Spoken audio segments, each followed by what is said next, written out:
আসসালামু আলাইকুম রহমতুল্লাহি ওবরাকাতুহ। আলহামদুলিল্লাহি ওয়াহদা ওয়াসসালাতু ওয়াসসালামু আলা মান লা নাবিয়্যা বা'দা ওয়া আলা আলিহি ওয়া সাহবিহি ওয়া মাওয়ালা।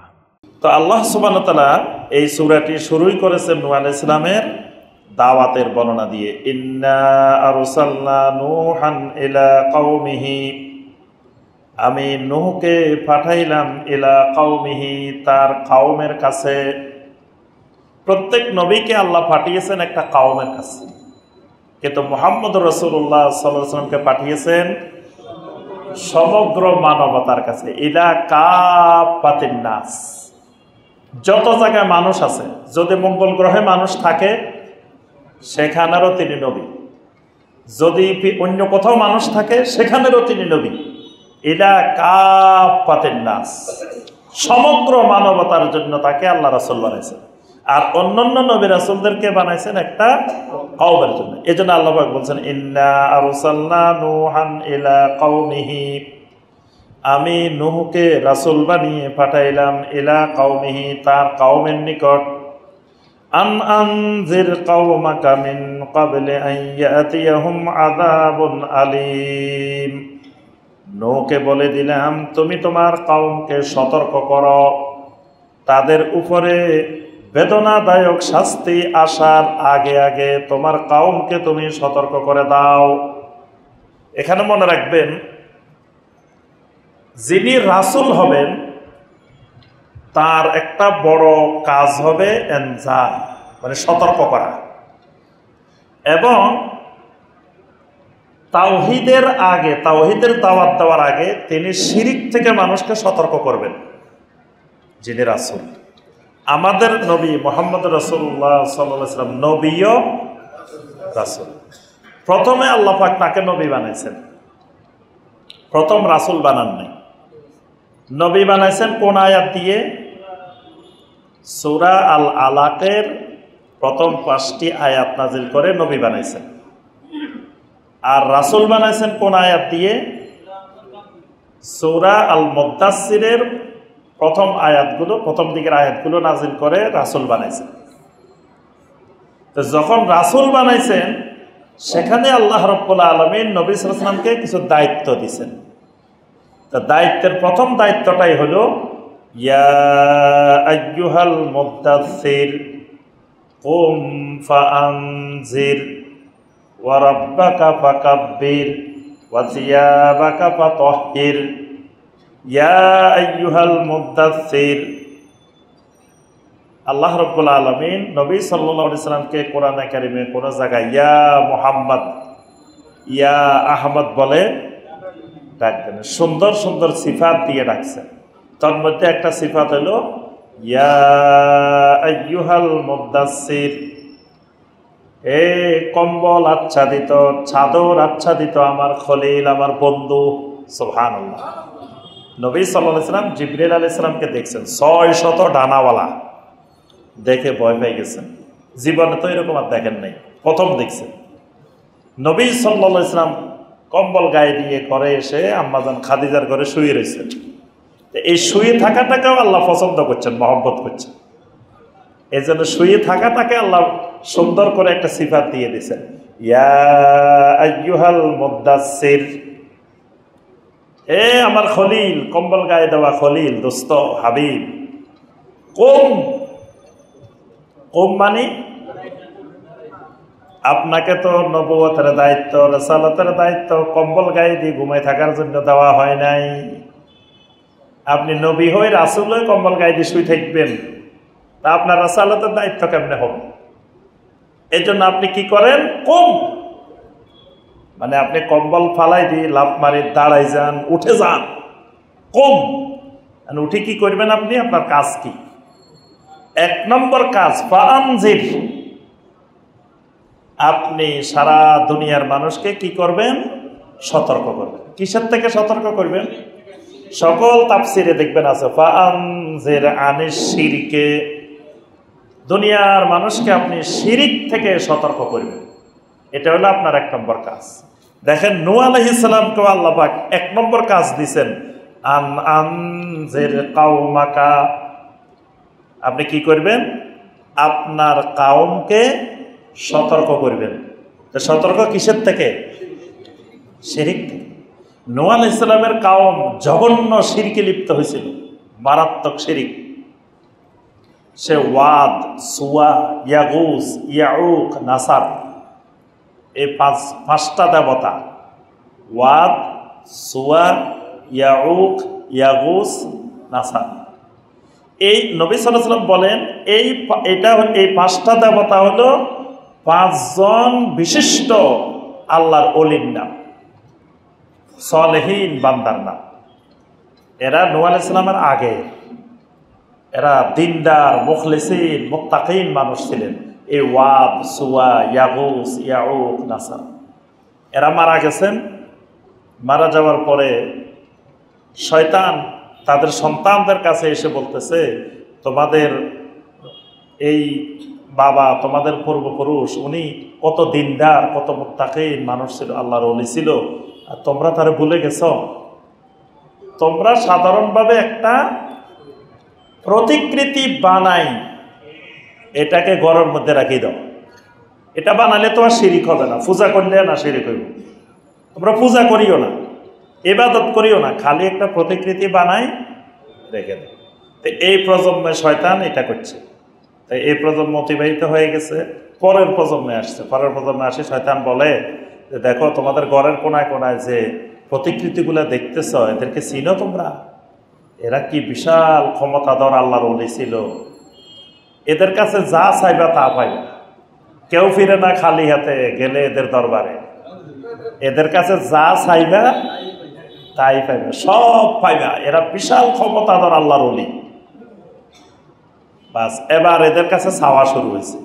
বিপদে পড়লে এদের কাছে যায় চায়, বিভিন্ন কারণে এদের কাছে দোয়া করে, বৃষ্টি না হলে এদের কাছে চায়। এভাবে আস্তে আস্তে এরা শিরকের অন্ধকারে নিমজ্জিত হয়ে গেছে। আল্লাহর ওলি কেন্দ্রিক শিরিক। পৃথিবীতে যত শিরিক হয় নেককার বান্দা কেন্দ্রিক হয়। চোর, ডাকাত, বদমাশ এদের কেন্দ্রিক শিরিক হয় না, কিন্তু শিরিকটা হয় কাদের কেন্দ্রিক? আল্লাহর ওলি কেন্দ্রিক, নেককার বান্দা কেন্দ্রিক, দিনদার বান্দা কেন্দ্রিক শিরিক হয়। এই পৃথিবীতে প্রথম শিরিকের সূচনা এই পাঁচজন আল্লাহর দিনদার বান্দাকে দিয়ে। আচ্ছা, এরা কিন্তু এই মূর্তিগুলা নূহ আলাইহিস সালামের প্লাবনের সময় আপনার নিচে চাপা পড়ে গেছে, ধ্বংস হয়ে গেছে না? কিন্তু শয়তান কিন্তু জানে এগুলা কোথায় আছে, মাটির নিচে চাপা পড়ে আছে। তো খুব মজার একটা ঘটনা শোনেন। এখন নবী সাল্লাল্লাহু আলাইহি সাল্লামের জন্মের ধরেন আরো 100 বছর আগে একজন আলেম ছিল, পৃথিবীর সবচাইতে বড় আলেম সারা দুনিয়ার মধ্যে। তখন তিনি সবচাইতে বড় আলেম, বড় পীর সাহেব, বড় দরবেশ। তার নাম হলো আমর ইবনে লুহাই, আমর ইবনে লুহাই আল খুজাই। তো এই আল্লাহর বান্দা শাম দেশে বেড়াইতে গেছে, শাম দেশ সফর করতে গেছে। যাওয়ার পরে যাই দেখে ওখানকার লোকেরা হুবাল নামক একটা মূর্তির পূজা করতেছে, ইবাদত করতেছে। জিজ্ঞাসা করলো, তোমরা এটার কাছে কি করো? বললো যে আমাদের বৃষ্টির দরকার হইলে এর কাছে গেলে বৃষ্টির ব্যবস্থা করে দেয়, কারো ছেলে মেয়ে না হইলে তার কাছে গেলে ছেলে মেয়ের ব্যবস্থা করে দেয়, কারো বিপদ আপদে পড়লে এই বিপদ আপদ দূর করে দেয়। মানে যার যা দরকার তার কাছে গেলে কেউ আর খালি হাতে ফিরে না, সবার মনোবাসনা সব পূরণ করে দেয়।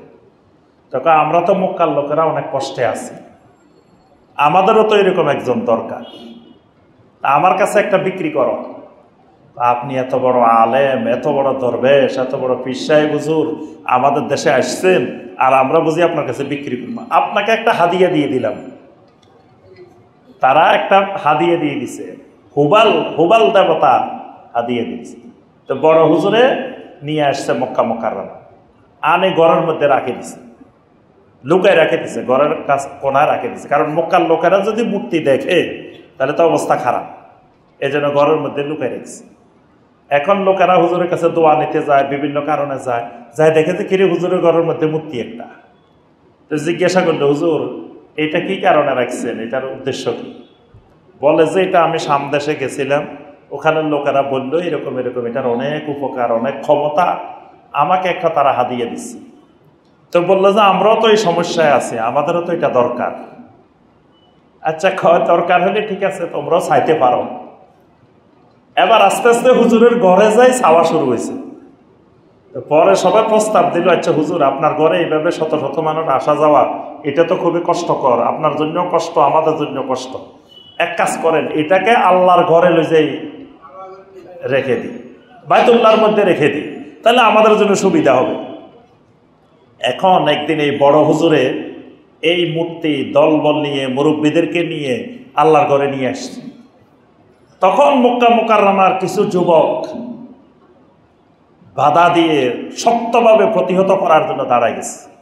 বললেন যে এটা ইব্রাহিম আলাইহিস সালামের তাওহীদের কাবা, তাওহীদের কাবায় শিরিক ঢুকা যাবে না, এখানে কোনো মূর্তি ঢুকা যাবে না। এখন মুরব্বীরা বলে কি, মিয়া তোমরা ইসলামের কি জানো? আমাদের এত বড় হুজুর, এত বড় পীর সাহেব, উনি বলতেছে এটা শিরিক হবে না, এটার পূজা করা যাবে, এটার ইবাদত করা যাবে, আর তোমরা কিছু যুবক ইসলামের কি জানো, কয়দিন লেখাপড়া করছো, কি পড়ছো? মুরব্বীরা এই যুবকগুলাকে পাত্তাই দিল না, দিয়ে ওই বড় হুজুরের কথা শুনি এই মক্কা মুকাররমার মধ্যে প্রথম মূর্তিটা ঢুকাইছে, হোবাল ঢুকাইছে। আস্তে আস্তে ঢুকতে ঢুকতে কটা ঢুকছে? 360টা ঢুকছে। এখন শুনেন, এই বড় হুজুরের আরো কারামত, আমর ইবনে লুহাই আল খোজাই একটা তো ঢুকাইছে ওখানে। শয়তান বলে যে বড় দোস্ত পাইছি এবার, এই লোকেরে ঠিক করতে পারলে পুরা মক্কার লোক সবগুলারে গোমরা করা আমার জন্য একেবারে সহজ। এজন্য শয়তান কয় সবগুলোর পিছনে কাজ করার দরকার নাই, এর পিছে মেহনত করলে মোটামুটি কাজ হবে। যেহেতু একটা ঢুকাইছে, এটা সফল হয়েছি, তো বাকিগুলো আস্তে আস্তে করবো। একদিন শয়তান এর স্বপ্নে দেখাইছে, বড় হুজুর স্বপ্নে দেখাইছে কি, নূহ আলাইহিস সালামের আমলের বড় বড় 5টা মূর্তি দেবতা জেদ্দায় মাটির নিচে আছে, তোমাকে আমি দেখাই দিব, তুমি জনগণকে নিয়ে মাটির নিচের থেকে তুলে নিয়ে আসবে। এবার হুজুরে পরের দিন সকালবেলা ঘোষণা দিল যে ভাইয়েরা, আমি তো আস্তে আস্তে আমার কারামতি বুজুর্গি অনেক উপরে উঠে গেছে, আমি তো এখন স্বপ্নে সব জানি, স্বপ্নে সব পাই যাই। আসলে শয়তান তার স্বপ্নে দেখাইছে, বলে যে 5টা বড় বড় দেবতা শত শত বছর আগের নূহ আলাইহিস সালামের যুগের, তারা বিরাট ক্ষমতাশালী প্রভাবশালী ছিলেন, আসো আমরা সবাই যাই তুলে নিয়ে আসি। দেখো আমাদের হুজুরের কারামতি কোন জায়গায় পৌঁছে গেছে, মাটির নিচে কোথায় কি আছে এটাও হুজুর দেখে, হুজুর এটাও জানে। সবাইকে দলবল নিয়ে জেদ্দাতে গিয়ে মাটি খনন করে এই 5টা মূর্তি তুলে নিয়ে আসছে আল্লাহ। এ ওয়াদ, সুয়া, ইয়াগুস, ইয়াউক, নাসার, এই 5টা মূর্তি ওই নূহ আলাইহিস সালামের যুগের মূর্তি। এই জেদ্দা থেকে মাটির নিচের থেকে তুলে এই হুজুরে আনি আবার মক্কা মুকাররমায় রাখছে। যেদিন আল্লাহ রসুল সাল্লাল্লাহু আলাইহি ওয়াসাল্লাম মক্কা বিজয় করলেন, ওই দিন নবী সাল্লাল্লাহু আলাইহি ওয়াসাল্লাম দেখাইলেন যে দেখো এই যে রিজালুন সালেহিন, যে এই নেককার মানুষগুলাকে তারা শিরিকের কেন্দ্রস্থল বানাইছে। এই ওয়াদ, সুয়া, ইয়াগুস, ইয়াউক, নাসার এগুলো আল্লাহর ঘরের মধ্যে স্থাপন করা আছে। এই 5টা দেবতার মূর্তির কথা এই সূরার মধ্যে, সূরা নূহের মধ্যে আল্লাহ পাক বর্ণনা করছেন। তাহলে এই জাতির শিরিকটা ছিল খুবই ভয়ঙ্কর।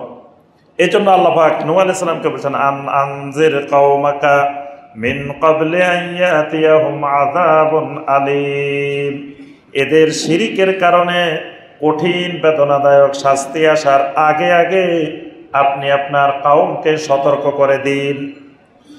ক্বালা ইয়া কওমি ইন্নী লাকুম নাযীরুম মুবিন, নূহ আলাইহিস সালাম রাসালাতের দায়িত্ব পাওয়ার পরে ডাক দিলেন, ইয়া কওমে, হে আমার জাতি। সমস্ত নবীরা দাওয়াত দিতেন ইয়া কওমি, আর নবী সাল্লাল্লাহু আলাইহি ওয়াসাল্লাম দাওয়াত দিতেন ইয়া আইয়ুহান নাস। নবী সাল্লাল্লাহু আলাইহি ওয়াসাল্লাম বলতেন ইয়া আইয়ুহান নাস কুলু লা ইলাহা ইল্লাল্লাহ তুফলিহু। আর সব নবীরা বলতো ইয়া কওমি ইবুদুল্লাহ মা লাকুম মিন ইলাহিন গায়রু, মানে ইয়া কওমে, শুধু কওমকে সম্বোধন করতেন। ইন্নী লাকুম নাযীরুম মুবিন, আমি তোমাদের জন্য প্রকাশ্য সতর্ককারী।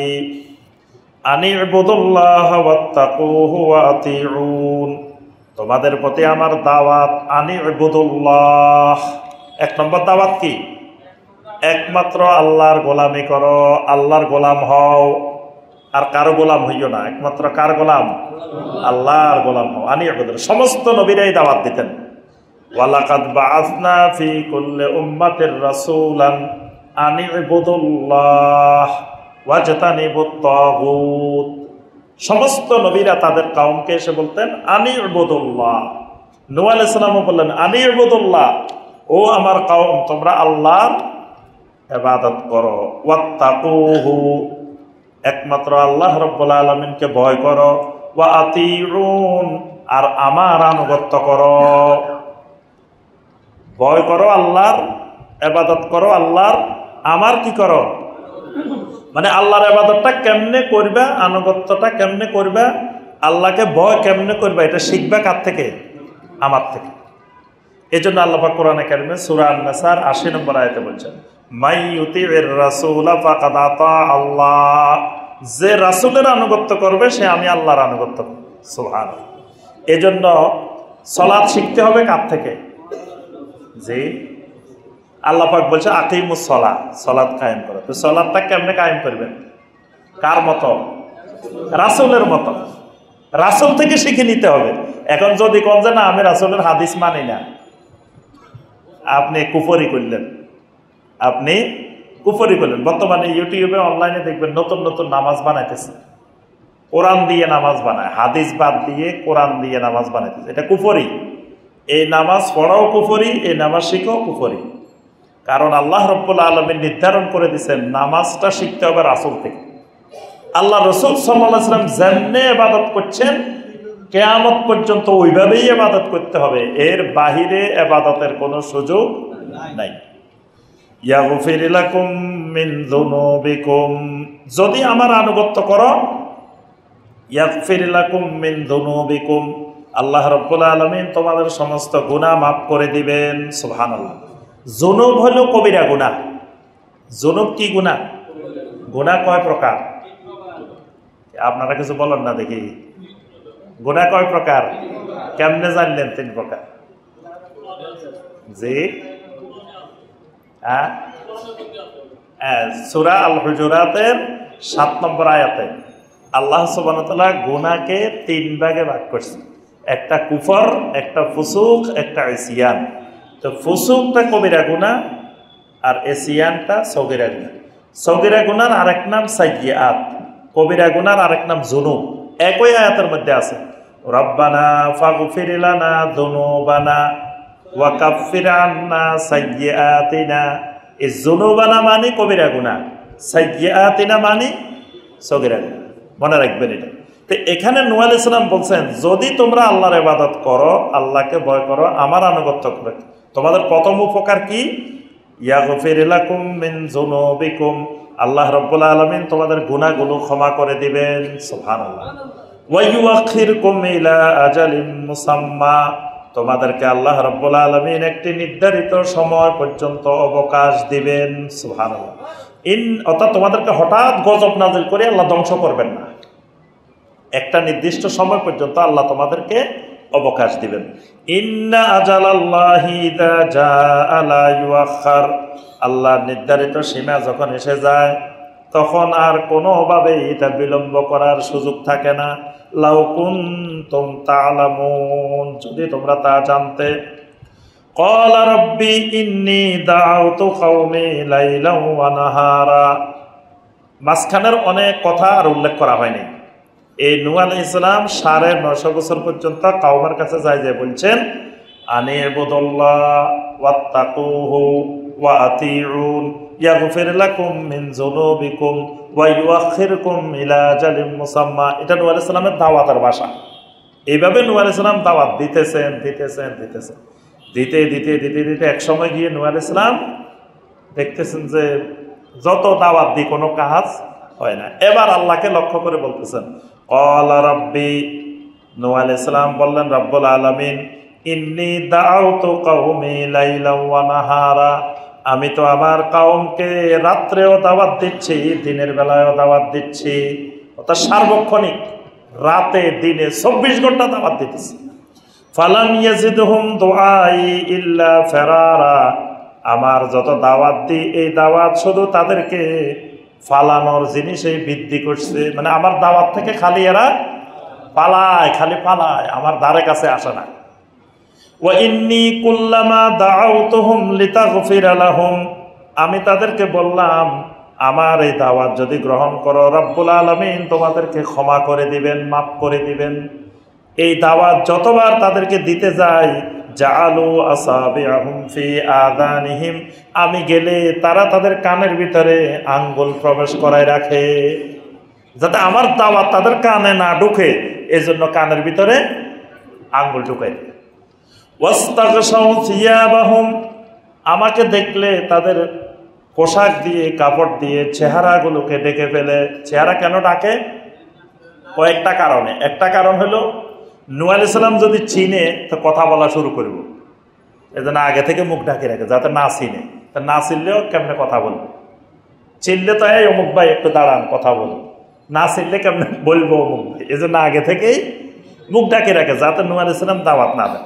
আরেকটা হলো এরা নূহ আলাইহিস সালামকে এত অপছন্দ করত এবং অশুভ মনে করতো যে নূহ আলাইহিস সালামের চেহারা দেখলে তারা মনে করে যে অশুভ হবে, নাউযুবিল্লাহ। এই জন্য নূহ আলাইহিস সালামকে দেখলে চেহারাটা ঢেকে রাখতো তারা। ওয়া আসরু, যত দাওয়াত দিয়েছি ততই তারা তোমার নাফরমানের উপরে অনড় আছে, তারা এখান থেকে কোনো নড়াচড়া করে না। ওয়াস্তাকবারু ইস্তিকবারা, এবং তারা অহংকারের চরম অহংকার প্রদর্শন করেছে। সুম্মা ইন্নী দাআউতুহুম জিহারা, আমি তাদেরকে প্রকাশ্যেও দাওয়াত দিয়েছি। সুম্মা ইন্নী আ'লানতু লাহুম ওয়া আসরারতু লাহুম ইসরারা, তাদেরকে প্রকাশ্যে গোপনে সব অবস্থায় দাওয়াত দিছি। মানে প্রকাশ্যেও বুঝাইছি, আবার ঘরে যাই একা একাও তাদেরকে আমি বুঝাইছি। ফাকুলতু আস্তাগফিরু রাব্বাকুম, আমি বারবার তাদেরকে বলছি যা গুনাহ করে ফেলছো, যা শিরিক করে ফেলছো, যা করছো, ইস্তাগফিরু রাব্বাকুম, তোমাদের রবের কাছে ইস্তিগফার করো, রবের কাছে ক্ষমা প্রার্থনা করো, ইস্তিগফার করো।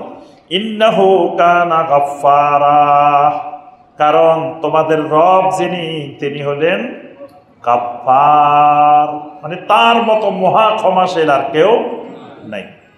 এমনকি তিনি কি করবেন, যত বেশি ইস্তিগফার করবা ইউরসিলিস সামাআ আলাইকুম মিদরারা, ইস্তিগফার করলে আল্লাহ রাব্বুল আলামিন আকাশ থেকে তোমাদের উপরে মুষলধারে বৃষ্টি নাজিল করবেন। সুবহানাল্লাহ। ওয়া ইউমদিদকুম বিআমওয়ালিন ওয়া বানিন, তোমাদের ধন সম্পদের মধ্যে আল্লাহ বরকত দিয়ে দিবেন, প্রসারিত করে দিবেন। তোমাদের সন্তান সন্ততির মধ্যে, জনবলের মধ্যে বরকত দিবেন।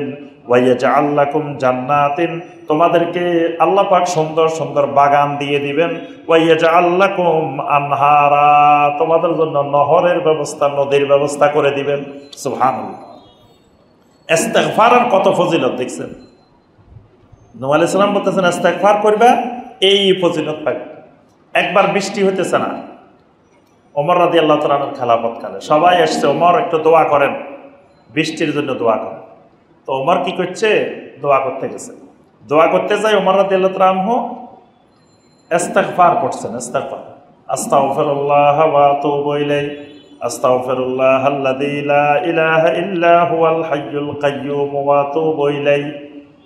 তারপরে সাইয়্যিদুল ইস্তিগফার আছে না, পারেন তো সবাই, আল্লাহুম্মা আনতা রাব্বি লা ইলাহা ইল্লা আনতা। এখন ওমর রাদিয়াল্লাহু তাআলা আনহু ইস্তিগফার পড়ি চলে আসছে।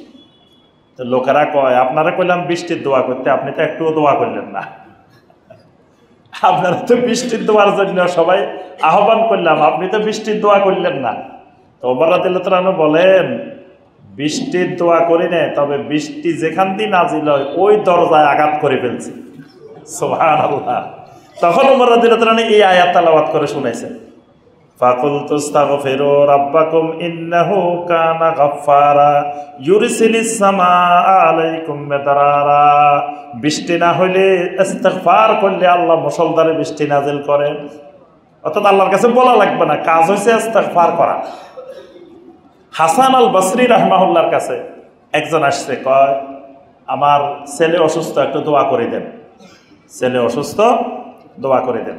তো উনি বললেন ইস্তাগফিরু রাব্বাকুম, দোয়া হইলেও তুমি বেশি বেশি ইস্তেগফার করো।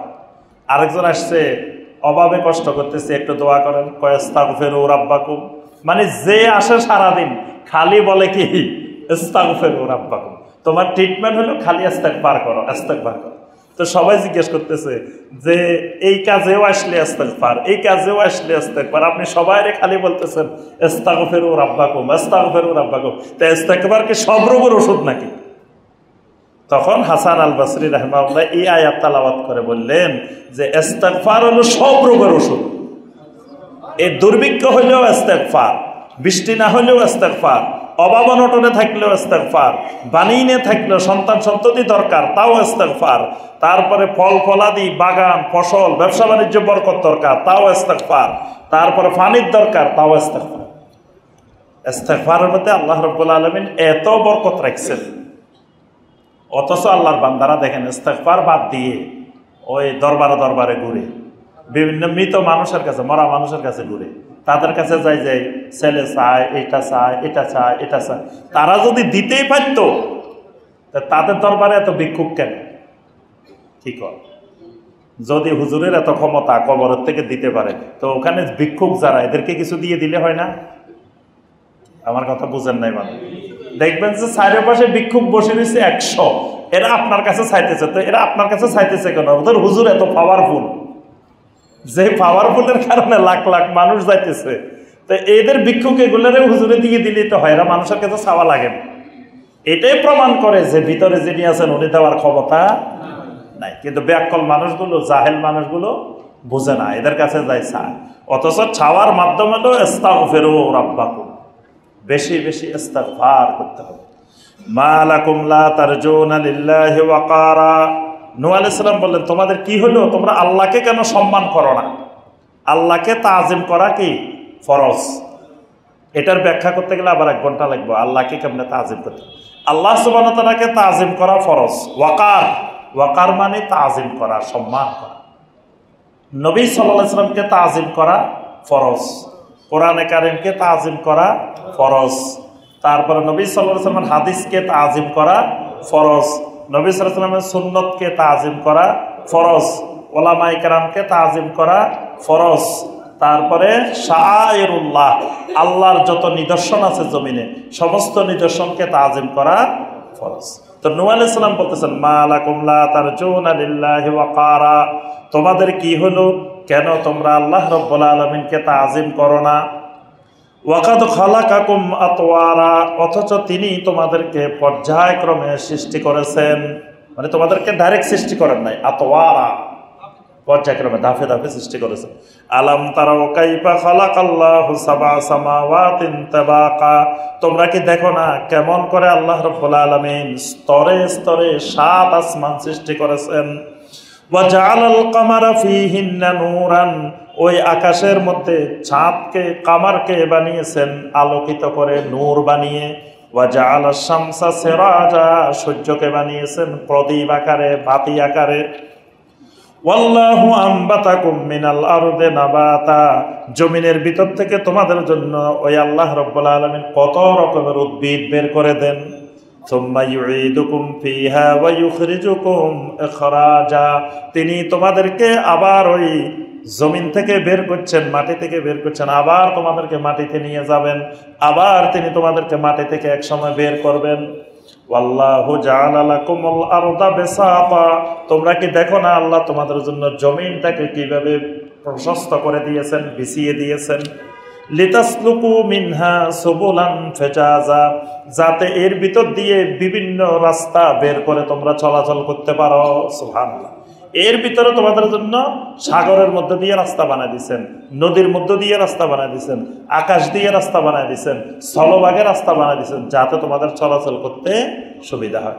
ক্বালা নূহুর রাব্বি ইন্নাহুম আসাউনি, এইভাবে নূহ আলাইহিস সালাম দাওয়াত দিতে দিতে দিতে লাস্ট পর্যায়ে এসে এবার নূহ আলাইহিস সালাম বলতেছেন, রব্বুল আলামিন ইন্নাহুম আসাউনি, এদের অবাধ্যতা নাফরমানিত সীমা ছাড়িয়ে গেছে। ওয়াত্তাবাউ মান লাম ইয়াজিদহু মালুহু ওয়া ওয়ালাদুহু ইল্লা খাসারা, নূহ আলাইহিস সালাম বললেন, রব্বুল আলামিন আমার উম্মতের মধ্যে কিছু মানুষ আছে যেই মানুষগুলো সম্পদের কারণে, জনবলের কারণে, ক্ষমতার কারণে এত অহংকারী, এদেরকে এই সম্পদ আর ক্ষমতা ক্ষতিগ্রস্ত করা ছাড়া আর কিছু বৃদ্ধি করে নাই। ওই মানুষগুলাকে এরা অনুসরণ করে, অর্থাৎ আমি নূহের কথা শুনে না, ওই ক্ষতিগ্রস্ত মানুষগুলোকে এরা অনুসরণ করতেছে। ওয়া মাকারু মাকরান কুব্বারা, খালি ষড়যন্ত্র না, একের পর এক মহা মহা ষড়যন্ত্র করতেছে। কাবিরও বলেন নাই, মাকরান কুব্বারা, মানে একবারে সবচাইতে বড় বড় ষড়যন্ত্র তারা আমার বিরুদ্ধে করে যাইতেছে। ওয়াকালু লা তাদারুন্না আলিহাতাকুম, নূহ আলাইহিস সালাম যত দাওয়াত দিছেন, দাওয়াত শোনার পরে এরা একজন আরেকজনকে বলে, খবরদার, লা তাদারুন্না আলিহাতাকুম, নূহের কথা শুনে, নূহ আলাইহিস সালামের কথা শুনে তোমরা তোমাদের মাবুদদেরকে ছাড়িও না। মাবুদ কারা? ওই যে এদের দেবতা মূর্তি যারা আছে, খবরদার নূহ আলাইহিস সালামের কথা শুনে এদেরকে পরিত্যাগ করিও না। ওয়ালা তাদারুন্না ওয়াদ্দান, খবরদার ওয়াদকে ছাড়িও না। ওয়ালা সুয়াআন, সুয়াকে ছাড়িও না। ওয়ালা ইয়াগুসা, ইয়াগুসকে ছাড়িও না। ওয়া ইয়াউকা, ইয়াউককে ছাড়িও না। ওয়া নাসরা, নাসরকেও ছাড়িও না, কারণ এরা আল্লাহর ওলি। ওলি ছাড়লে বরবাদ। যদি ওলি ছাড়ি দাও তাহলে তোমরা কি হয়ে যাবে? বরবাদ হয়ে যাবে। এখনো দেখবেন কিছু মানুষ আছে কয় ওলি ছাড়া যাবে না, অলিয়া উলিয়া ছাড়া যাবে না। তো অলিয়া উলিয়ারে সম্মান করতে হবে, ভালো কথা। তো সম্মান করার অর্থ শিরিক করা না। অলিয়া উলিয়ারা ভালো মানুষ, সালেহীন মানুষ, দিনদার মানুষ, আলহামদুলিল্লাহ, ভালো কথা। তো তারা যেমনি দিনদার হয়েছে, আমিও তেমনি দিনদার হওয়ার চেষ্টা করব। কিন্তু তাদেরকে কেন্দ্র করে শিরিক করা যাবে। শিরিক করলে তো আমার দুনিয়াও বরবাদ, আখিরাত তো। এই মানুষগুলো বলতেছে, খবরদার, এইসব আল্লাহর ওলিদেরকে ছাড়া যাবে না। নূহের কথা শুনি খবরদার চাইও, আবার ওয়াদকে ছেড়ে দিবা, সুয়াকে ছেড়ে দিবা, ইয়াউককে ছেড়ে দিবা, এদেরকে ছাড়া যাবে না। ওয়াকাদ আদাল্লু কাসীরা, নূহ আলাইহিস সালাম বলেন, আল্লাহ, এরা তো অনেক মানুষকে গোমরা বানিয়ে ফেলছে। মানে এই ওয়াদের কথা বলি, সুয়ার কথা বলি, আল্লাহর এসব ওলিদের কারামতে শুনে শুনে এরা তো কোটি কোটি মানুষ, লক্ষ লক্ষ মানুষ, সব মানুষকে, ওয়াকাদ আদাল্লু কাসীরা, সব মানুষকে এদের দোহাই দিয়ে গোমরা করে ফেলছে। ওয়ালা তাজিদিজ জালিমিনা ইল্লা দালালা, আর জালেমরা শুধু গোমরাহি ছাড়া আর কিছুই সমাজে বৃদ্ধি করে নাই। মিম্মা খাতিআতিহিম উগরিকু ফাউদখিলু নারা, রব্বুল আলামিন বলেন, এদের অপরাধের কারণে শেষ পর্যন্ত এদেরকে ডুবাই দেওয়া হয়েছে। নূহ আলাইহিস সালামের কওমকে ডুবিয়ে সব মারা হয়েছে। ফাউদখিলু নারা, ডুবিয়ে মারা দ্বারা শেষ না, এরপরে তাদেরকে জাহান্নামে প্রবেশ করানো হয়েছে। কোথায় প্রবেশ করানো হয়েছে জানেন? এই আয়াত কিন্তু আরো একটা জিনিসের দলিল, সেটা হলো কেউ কেউ মনে করে বারজাখি জীবনে কবরের আযাব বলতে কিছু নাই। বর্তমানে এই মহাফেতনা মাঝে মাঝে মানুষের ভিতরে যায়, ওয়াসওয়াসা সৃষ্টি করে। কিছু শয়তান আছে সমাজে, এরা মানুষের যায় কানে কানে কয় কি, কোরআনে কবর আযাবের কথা নাই। কোরআনে অসংখ্য আয়াতে আযাবে কবরের কথা আছে।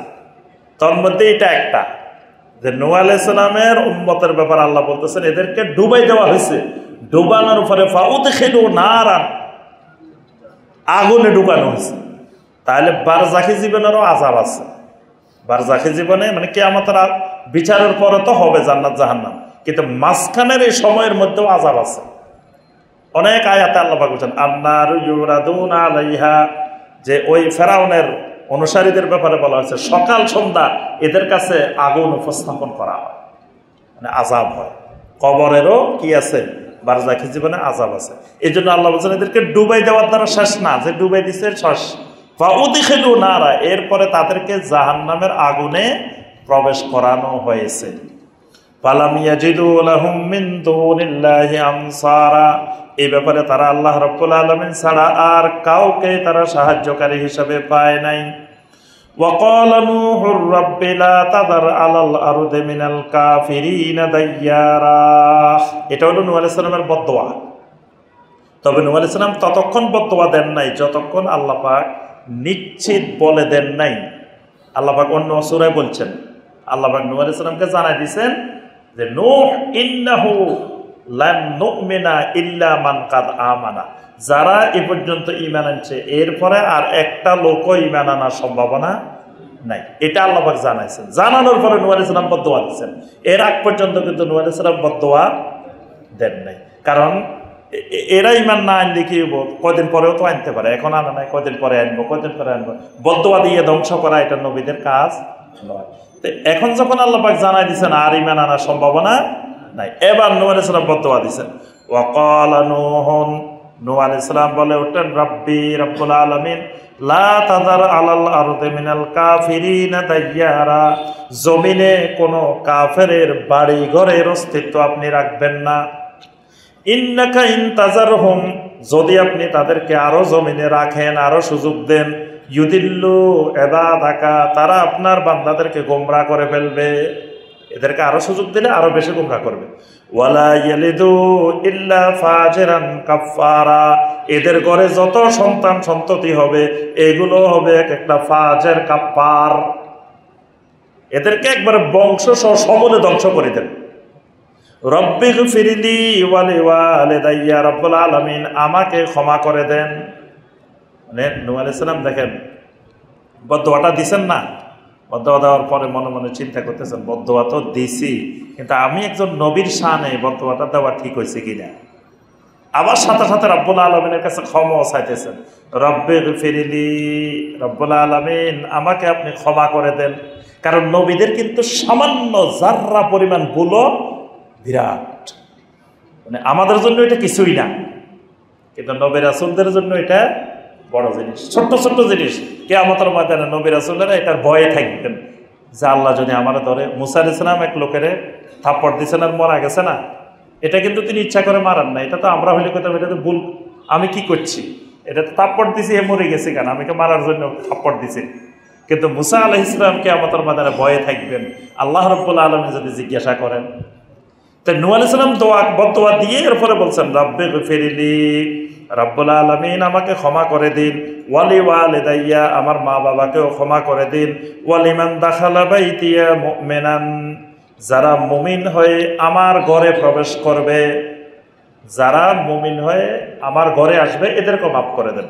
ওয়ালিল মুমিনিনা ওয়াল মুমিনাত, যত মুমিন পুরুষ যত মুমিন নারী আছে তাদেরকেও আপনি ক্ষমা করে দেন। সুবহানাল্লাহ। এই জন্য আল্লাহ পাক তাদেরকে ক্ষমা করে দিয়েছেন এবং এদের সবাইকে নূহ আলাইহিস সালাম নৌকার মধ্যে আল্লাহ পাক ওঠার ব্যবস্থা করে দিয়েছেন। আর এর বাহিরে যারা ঈমান আনে নাই এদের সবাইকে আল্লাহ রাব্বুল আলামিন এই প্লাবনে পানির মধ্যে ডুবিয়ে আল্লাহ পাক সবাইকে ধ্বংস করে দিয়েছেন।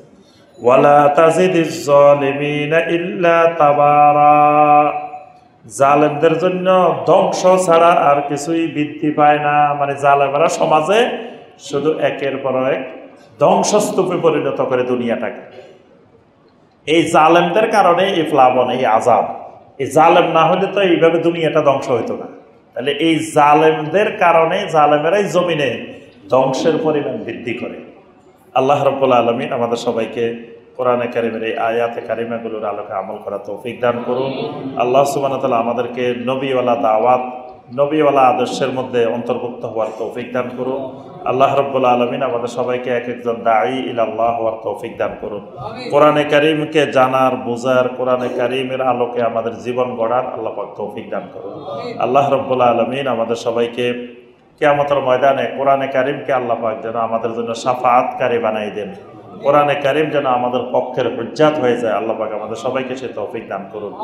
দুনিয়ায় আল্লাহ পাক আমাদেরকে যতদিন বাঁচিয়ে রাখেন ইসলামের উপরে বেঁচে থাকার তৌফিক দিন। দুনিয়া থেকে বিদায় নেওয়ার সময় আল্লাহ পাক আমাদেরকে ঈমানের সাথে মৃত্যুবরণ করার তৌফিক দান করুন। আমিন ইয়া রাব্বাল আলামিন। আগামী তাফসিরে ইনশাআল্লাহ সূরা আল জিন থেকে তাফসির হবে ইনশাআল্লাহ। সুবহানাকা আল্লাহুম্মা বিহামদিকা আশহাদু আল্লা ইলাহা ইল্লা আনতা আস্তাগফিরুকা ওয়া আতুবু ইলাইক। আসসালামু আলাইকুম ওয়া রাহমাতুল্লাহি ওয়া বারাকাতুহু।